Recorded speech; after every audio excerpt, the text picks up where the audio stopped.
ವೀಕ್ಷಕರೇ, ನಿಮ್ಮ bank account ಎಲ್ಲಿದೆ? ನಿಮ್ಮ ಖಾತೆ ಬ್ಯಾಂಕಲ್ಲಿ ಮಾಡಿದಿರೋ ಅಥವಾ ಪೋಸ್ಟ್ ಆಫೀಸ್ನಲ್ಲಿ ಮಾಡಿದ್ದೀರೋ? ಒಂದು ವೇಳೆ ಪೋಸ್ಟ್ ಆಫೀಸ್ನಲ್ಲಿ ಮಾಡಿದ್ದೆ ಆದಲ್ಲಿ ವಾಚ್ ಇಟ್. ಪೋಸ್ಟ್ ಆಫೀಸ್ ಖಾತೆದಾರರೇ, ಬಿ ಕೇರ್ಫುಲ್. ಬಡವರ ಫಿಕ್ಸ್ಡ್ ಡಿಪಾಸಿಟ್ ಸುಕನ್ಯಾ ಸಮೃದ್ಧಿ ಹಣಕ್ಕೆ ಹಾಕಿದ್ರು ಕನ್ನ.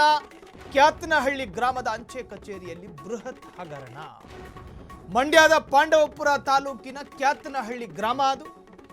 ಗ್ರಾಹಕರ ಖಾತೆಯಲ್ಲಿದ್ದ ಲಕ್ಷಾಂತರ ರೂಪಾಯಿ ವಂಚನೆ ಮಾಡಲಾಗಿದೆ ಅನ್ನೋ ಆರೋಪ. ಮಹಿಳಾ ಪೋಸ್ಟ್ ಮಾಸ್ಟರ್ ಸುಮಾರಿಂದ ಮಹಾ ಮೋಸ ಅನ್ನೋ ಆರೋಪ ಇದೆ. ಲಕ್ಷಾಂತರ ರೂಪಾಯಿ ನುಂಗಿ ನಾಪತ್ತೆಯಾದ ಆಫೀಸರ್ ಸುಮಾ ಎಪ್ಸ್ಕೊಂಡು ತಲೆಮರೆಸ್ಕೊಂಡಿದ್ದಾರೆ. 1 ವರ್ಷದಿಂದ ಅಂಚೆ ಕಚೇರಿಯಲ್ಲಿ ಕೆಲಸ ಮಾಡ್ತಿದ್ದ ಸುಮಾ 11,000 ವಿವಿಧ ಖಾತೆಗಳನ್ನು ಹೊಂದಿದ್ದ ಅಂಚೆ ಕಚೇರಿ ಅದು. ಗ್ರಾಹಕರ ಖಾತೆಯಿಂದ ಹಣ ಡ್ರಾ ಮಾಡಿ ದುರುಪಯೋಗ ಪಡಿಸಿಕೊಂಡ್ರ ಅನ್ನೋ ಆರೋಪ ಇದೆ. ಖಾತೆದಾರರಿಗೆ ಹಣ ನೀಡದೆ ಬಳಸಿಕೊಂಡ ಹೊಂಚಕಿ ಸುಮಾ ಅನ್ನೋ ಆರೋಪ. ಗಂಡ ಉಪ ತಹಶೀಲ್ದಾರ್ ಆಗಿದ್ರು, ಸುಮಾಗೆ ಹಣದ ದಾಹ ಹೆಚ್ಚಿತ್ತು ಅನ್ನೋ ಆರೋಪ ಇದೆ. ವಂಚಕಿ ಸುಮಾ ವಿರುದ್ಧ ಈಗ ಒಂದಷ್ಟು ಆಕ್ರೋಶಗಳು ಕೂಡ ವ್ಯಕ್ತವಾಗಿದೆ. ಪ್ರೈವೇಟ್ ಬ್ಯಾಂಕ್ಗಳಲ್ಲಿ ಖಾತೆ ಇಟ್ಕೋಬೇಡಿ, ನಿಮಗೆ ಭದ್ರತೆ ಕಮ್ಮಿ ಅಂತ ಹೇಳಿ ಜನ ಮಾತನಾಡ್ತಾರೆ. ಸರಿ, ಅಲ್ಲಲ್ದಲ್ಲಿ ಇನ್ನೆಲ್ಲಿ ಇಟ್ಕೊಳ್ಳೋಣ ಅಂತ ಕೇಳಿದಾಗ ಪೋಸ್ಟ್ ಆಫೀಸ್ನಲ್ಲಿ ಇಟ್ಕೊಳ್ಳಿ, ನಿಮಗೆ ಸೆಕ್ಯೂರ್ ಆಗಿರುತ್ತೆ ಅನ್ನೋ ಒಂದು ಜನಪದ ಮಾತಿದ್ದಾವೆ. ಗ್ರಾಮಗಳಲ್ಲೂ ನಗರಗಳಲ್ಲೂ ಈ ತರಹದೊಂದು ಟಾಕ್ ಇದೆ. ಪೋಸ್ಟ್ ಆಫೀಸ್ನಲ್ಲಿ ಇಟ್ಕೊಂಡ್ರೆ ಸೆಂಟ್ರಲ್ ಗೌರ್ಮೆಂಟ್ ಅಧೀನಕ್ಕೆ ಬರ್ತವೆ, ನಮ್ಮ ಹಣಕ್ಕೂ ಒಂದು ಸೆಕ್ಯೂರಿಟಿ ಇರುತ್ತೆ ಅಂತ. ಈಗ ಹಣ ಕಳ್ಕೊಂಡಿದ್ದು ಪೋಸ್ಟ್ ಆಫೀಸ್ನಲ್ಲೇ ನೋಡಿ. ಅದಕ್ಕೆ ಸಂಬಂಧಪಟ್ಟಂಥ ಹೇಳಿಕೆಗಳಿದೆ, ಕೇಳಿಸ್ಕೊಂಡು ಬರೋಣ.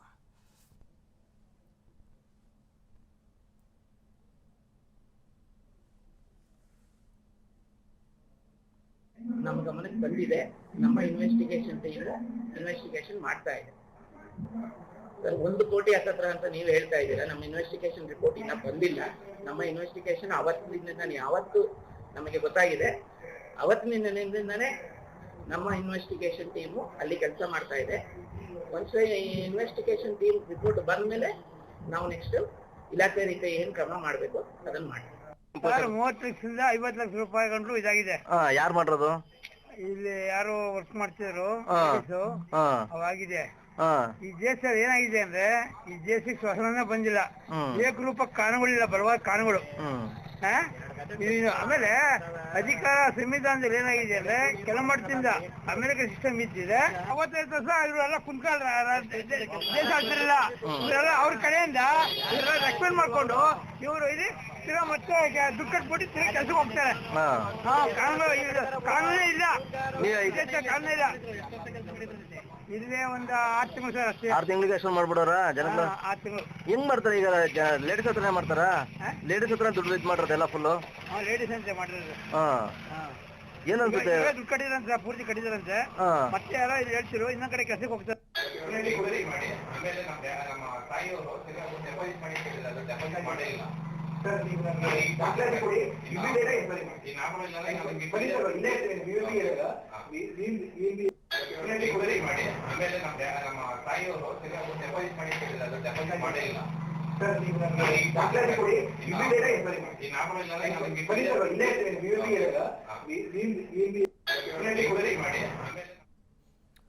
ಪೊಲೀಸ್ ತನಿಖೆ ಆಗ್ತಾ ಇದೆ. ತನಿಖೆಗೂ ಮೊದಲು ಒಂದು ನಿರ್ಧಾರಕ್ಕೆ ಬರೋದು ಕೂಡ ತಪ್ಪಾಗ್ತವೆ. ಆಕೆಯ ಮೇಲೆ ಆರೋಪ ಕೇಳಿಬಂದಿದೆ. ನಿಮ್ಮ ಬಾಯಿಗೆ ಮಣ್ಣಾಕ, ಜನ ಪಾಪ ದುಡ್ದಿರೋ ಹಣದಲ್ಲಿ ಅಳದುಳಿದ ಹಣನ ಮಗಳ ಮದುವೆಗೋ ಮಗನ ಫ್ಯೂಚರಿಗೋ ಪೋಸ್ಟ್ ಆಫೀಸ್ನಲ್ಲಿ ಒಂದು ಅಕೌಂಟ್ ಮಾಡ್ಕೊಂಡು ಅಲ್ಲೊಂದು ಉಳಿತಾಯ ಅಂತ ಇಟ್ಟಿರ್ತಾರೆ, FD ಫಿಕ್ಸ್ಡ್ ಡಿಪಾಸಿಟ್ಟು.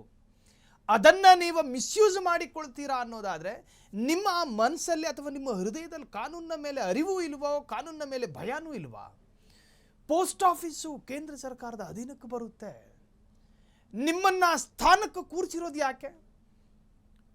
ಜನರ ಹಿತಕ್ಕಾಗಿ, ಜನರ ಸೇವೆ ಮಾಡೋದಕ್ಕಾಗಿ. ಜನರ ಬೆವರಿನ ಹನಿಯ ದುಡ್ಡನ್ನು ಫಿಕ್ಸ್ಡ್ ಡಿಪಾಸಿಟ್ ರೂಪದಲ್ಲಿ ನಿಮ್ಮ ಖಾತೆಯಲ್ಲಿ ಇಟ್ಕೊಂಡಾಗ ಆ ದುಡ್ಡನ್ನು ಮುಟ್ಟುವ ಧೈರ್ಯ, ಇದು ನಿಜಕ್ಕೂ ಅತ್ಯಂತ ದುರಂತ. ಇದು ಡೇಂಜರಸ್ ಸಿಚುವೇಶನ್. ಇದು ಹತ್ತತ್ರ 80 ಲಕ್ಷದಿಂದ 1 ಕೋಟಿವರೆಗೂ ವಂಚನೆ. ಇದನ್ನು ಒಪ್ಪಿಕೊಳ್ಳೋದಕ್ಕೆ ಸಾಧ್ಯನಾ? ಜನರ ಮನಸ್ಸಿಗೆ ಹೋಗೋ ಬ್ಯಾಡ್ ಸಂದೇಶ ಏನು ಗೊತ್ತಾ? ಇದ್ರಲ್ಲಿ ತಪ್ಪು ಸಂದೇಶ. ನಮ್ಮ ಹಣಕ್ಕೆ ಎಲ್ಲೂ ಸೆಕ್ಯೂರಿಟಿ ಇಲ್ಲ, ಎಲ್ಲೂ ಭದ್ರತೆ ಇಲ್ಲ. ಅದು ಯಾವುದೋ ಬ್ಯಾಂಕಲ್ಲಿಟ್ಟರೆ ಅಲ್ಲೇನೋ ಆಗುತ್ತೆ ಅನ್ನೋ ಸಮಸ್ಯೆ. ಸರಿ, ಇದು ಸರ್ಕಾರದ ಸ್ವಾಮ್ಯದ ಸೊತ್ತಲ್ವಾ, ಪೋಸ್ಟ್ ಆಫೀಸು ಸಾರ್ವಜನಿಕರ ಸೊತ್ತಲ್ವಾ ಅಂತೇಳಿ ಇಲ್ಲೂ ಇಟ್ಟರೆ ದೇವಸ್ಥಾನ ಮಸೀದಿ ಅಂಗಳದಲ್ಲೂ ಸೇಫ್ಟಿ ಇಲ್ಲ, ಗರ್ಭಗುಡಿಲೂ ಸೇಫ್ಟಿ ಇಲ್ಲ ಅಂದಂಗೆ ಆಯ್ತಿದು. ಪೋಸ್ಟ್ ಆಫೀಸ್ನಲ್ಲಿ ವಂಚನೆ ನಿಜಕ್ಕೂ ಅತ್ಯಂತ ದುರಂತ.